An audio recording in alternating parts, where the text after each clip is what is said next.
Caríssimos irmãos e irmãs, enquanto a liturgia de hoje expressa este peso e a tristeza de quem perde Deus, enquanto a liturgia de hoje expressa essa tristeza de quem desperdiçou as graças de Deus, que tanto na primeira leitura retirada do livro do profeta Baruque, quando o povo reconhece, mas não escutamos, ou melhor, o profeta reconhece, olhando para o povo, mas nós não escutamos a voz do Senhor nosso Deus, como vem nas palavras dos profetas que Ele nos enviou, e entregamo-nos cada qual às inclinações do perverso coração, para servir a outros deuses e praticar o mal aos olhos do Senhor nosso Deus.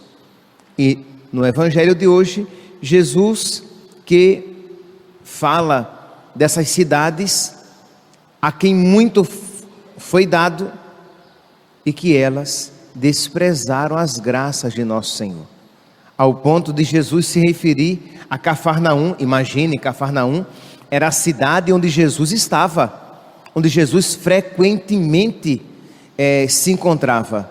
Ele diz: e tu, Cafarnaum? Já que Cafarnaum tinha Jesus.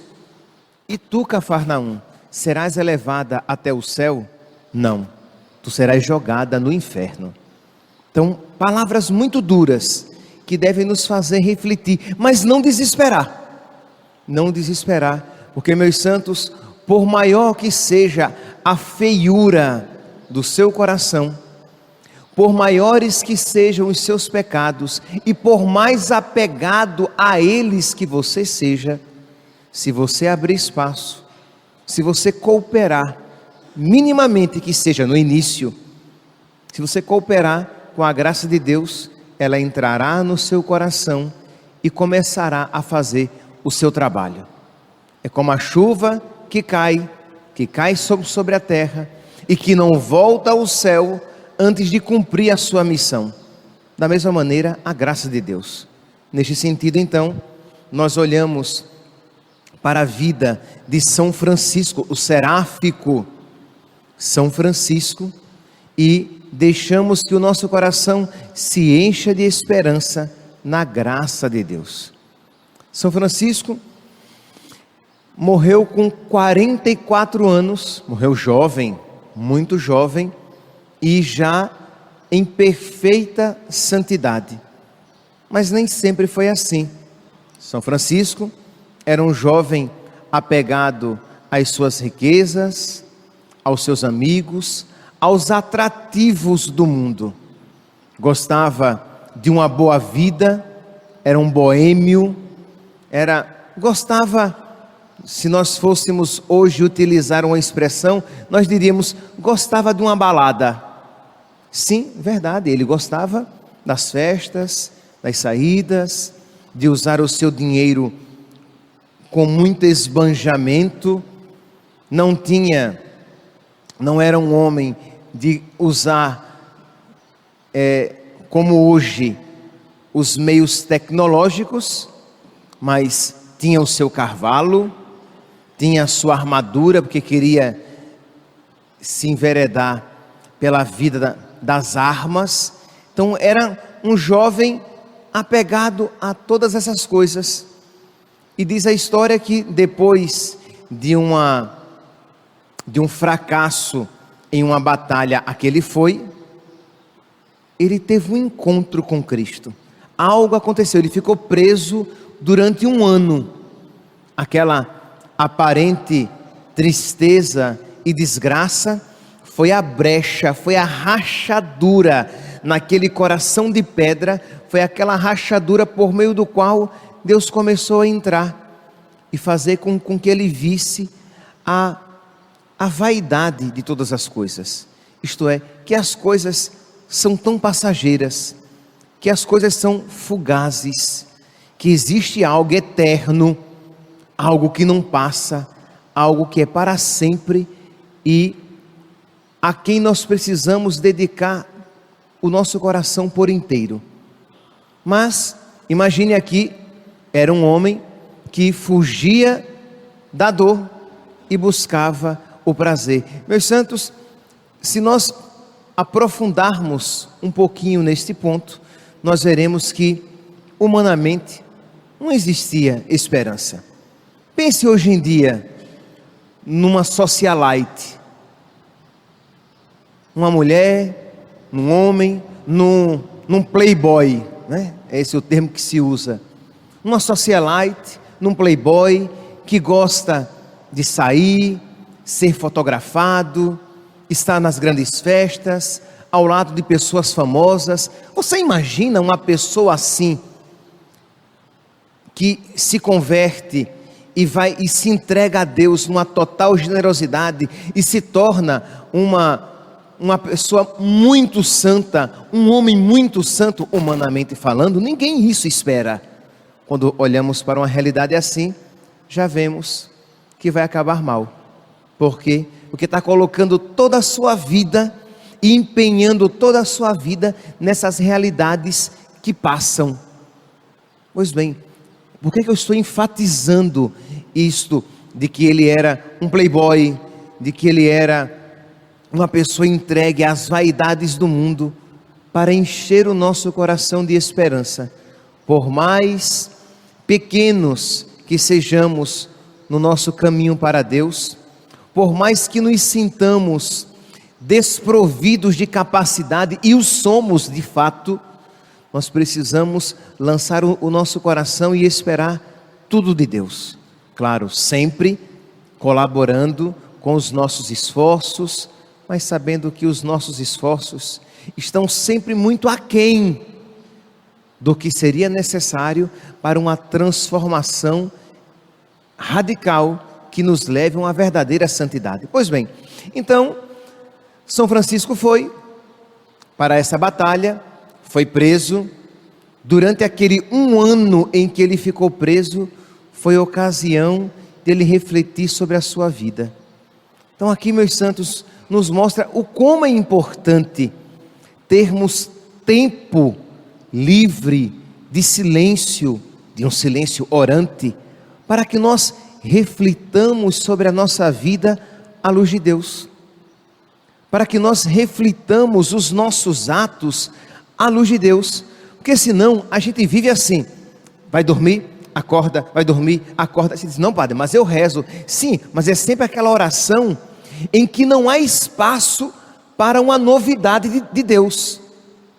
Vir à missa é bom, é excelente, mas não basta. Mas padre, mas eu vou à missa todos os dias. Glória a Deus, maravilha, mas não é suficiente. Por quê? Porque isso pode entrar no seu hábito, e aí você simplesmente acorda, vai à missa e dorme. Acorda, vai à missa, trabalha e dorme. Acorda, vai à missa, trabalha e dorme. Acorda, vai à missa, trabalha e dorme.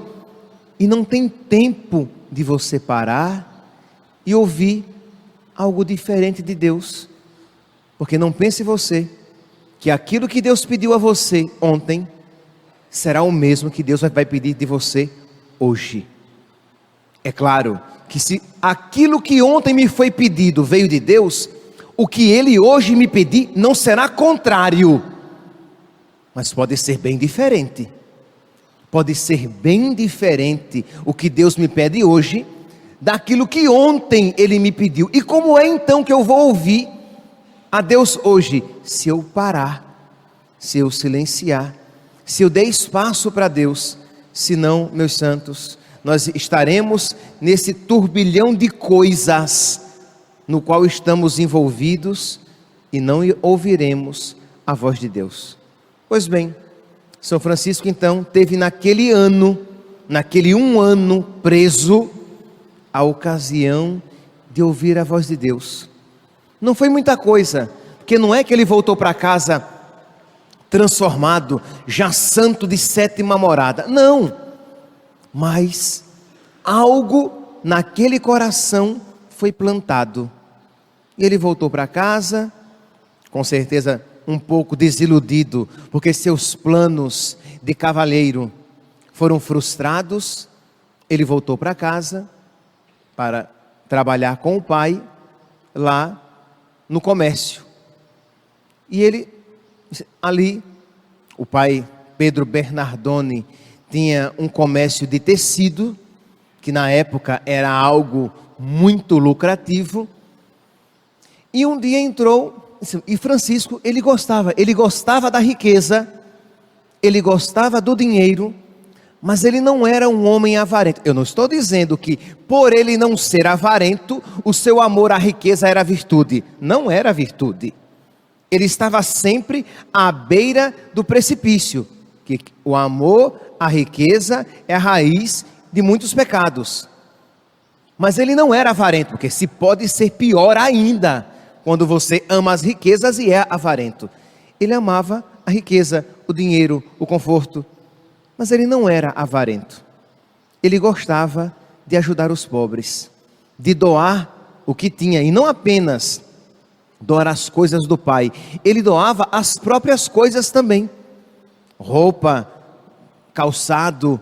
Quando ele via um necessitado, ele procurava ajudar. E um dia, mas assim, não é que ele ajudasse com tanta generosidade, ele gostava de ajudar. E um dia entrou um mendigo na loja do seu pai e pedindo, por amor de Deus, pelo amor de Deus, uma ajuda. E aquele mendigo não recebeu ajuda alguma, foi embora. Ele não deu. E Francisco ficou pensando, se ele entrasse em nome de um duque, de um conde, de um barão, e em nome daquele barão, ele me pedisse uma ajuda, por consideração àquele duque, aquele barão, aquele conde, eu daria uma ajuda. Ele pediu pelo Rei dos Reis, e eu não lhe dei coisa alguma. E aí ele fez um outro propósito, de nunca negar nada que lhe fosse pedido pelo amor de Deus. Percebe aqui? Isto é, ele deu mais um passo. Isto é, a gente às vezes olha lá a meta, e aí, como você está muito distante, você se decepciona. Mas se você se dispuser a, pouco a pouco, ir dando os seus passos, e claro, não dar poucos passos. Quando eu digo pouco a pouco, dar os seus passos, eu não estou dizendo você dizer, então tá bom, eu vou progredindo sem pressa. Não é isso, você vai ter pressa, só que nem sempre você conseguirá correr tanto quanto você gostaria, mas vá fazendo o máximo que lhe possível for, porque geralmente é assim que a graça de Deus vai trabalhando na nossa alma. Pois bem, então ele fez mais um propósito, ele não iria negar nada que lhe pedissem. E aí, é claro que ele se tornou ainda mais generoso, quando as pessoas vinham, e aí é claro, né, meus santos, não é porque é pobre, que é virtuoso, né? Os pobres perceberam que ali eles tinham uma fonte boa, e a palavra é, pelo amor de Deus. E aí descobriram que lá aquele jovem, quando as pessoas pediam, ganhavam. E Francisco começou a doar, fazer generosas doações, e a cidade inteira zombava de Francisco. Ele é um louco, ele é um desequilibrado, vai levar o pai à falência. E o próprio pai ficou revoltadíssimo com isso, de modo que levou o seu filho. A situação ficou tão escandalosa que ele levou o filho ao bispo, porque culpado é o bispo que está colocando isso na cabeça dele. Como às vezes dizem que culpado é o padre, que está colocando, você agora ficou radical, porque está ouvindo os padres. Pois bem, ele pegou o seu filho e levou o bispo, e queria que o bispo o restituísse por aquilo que ele havia perdido. Isto é, eu quero que o senhor bispo, me devolva tudo o que ele deu, porque ele deu por culpa do senhor, que está ouvindo essa história do evangelho. Mas imagine, todos eles eram católicos, tá? Mas católicos light, católicos superficiais, católicos sem muito compromisso, católicos sem uma decisão firme e decidida para ser de nosso Senhor. Então, o evangelho daquela maneira era muito, é claro que nosso Senhor não pede a todo mundo para ser como São Francisco, Mas o que eu quero dizer é o que qualquer expressão de uma maior radicalidade da parte de Francisco seria escandalosa para os cristãos da época, porque na sua grande maioria eles tinham apenas uma leve adesão a Nosso Senhor. Pois bem, então ali naquele contexto de um vexame diante do bispo, o pai Pedro Bernardone pedindo dinheiro, eu quero ser ressarcido por aquilo que eu perdi.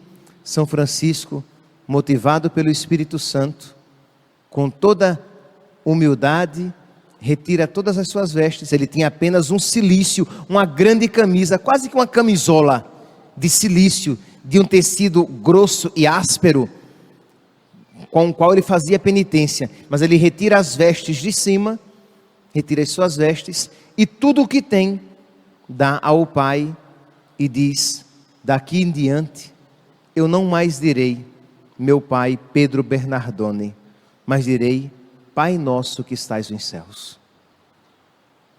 Imagine aqui, meus santos, nós não estamos falando de um rebelde revoltado, que diz, você não é mais meu pai.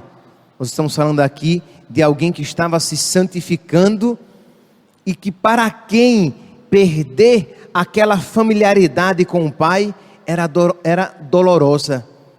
De hoje por diante, eu direi, Pai nosso que estais nos céus. Ele renunciava a todos os bens da sua família, que era uma família rica, e vai viver por amor a Cristo, com os pobres, entre os pobres, porque ele quer se assemelhar a Cristo.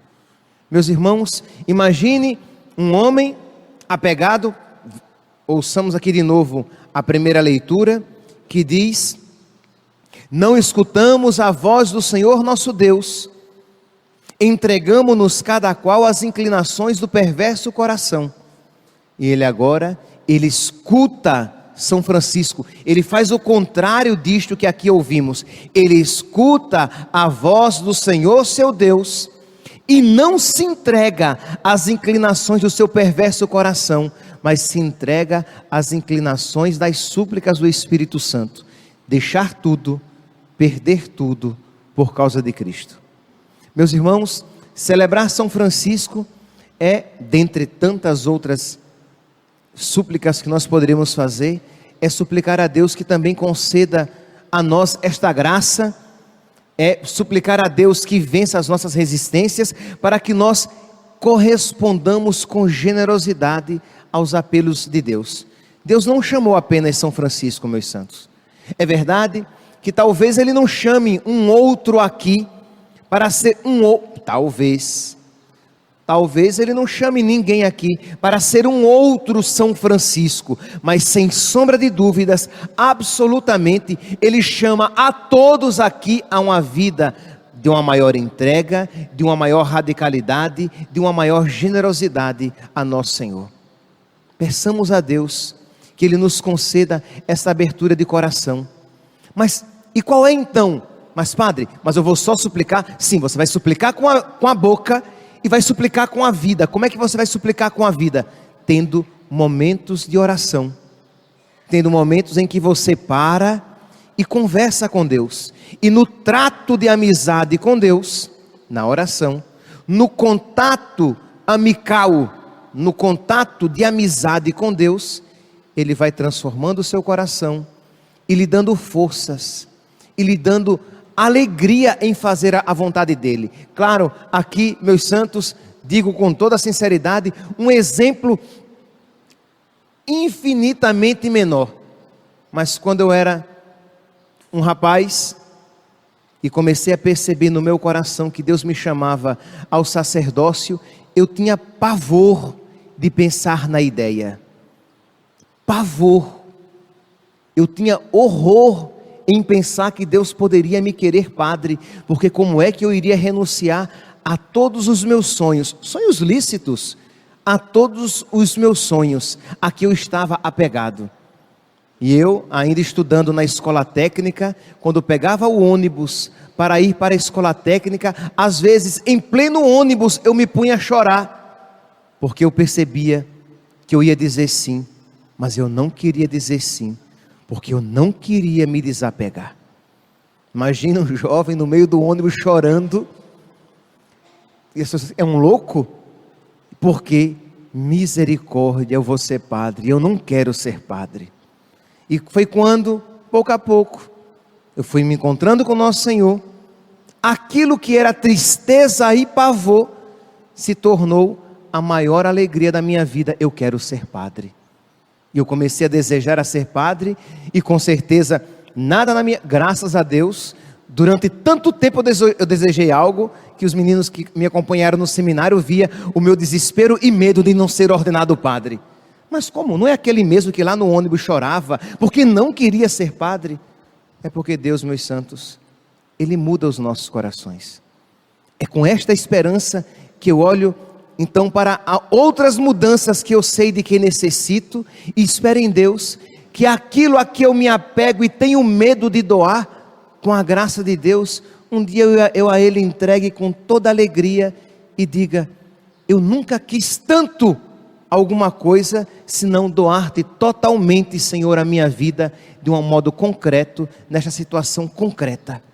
Então São Francisco, apegado à sua vida, quando se encontrou com o Senhor, aqueles encontros foram transformando a sua alma, e ele se desapegou de tudo e de todos. Façamos também a nossa parte.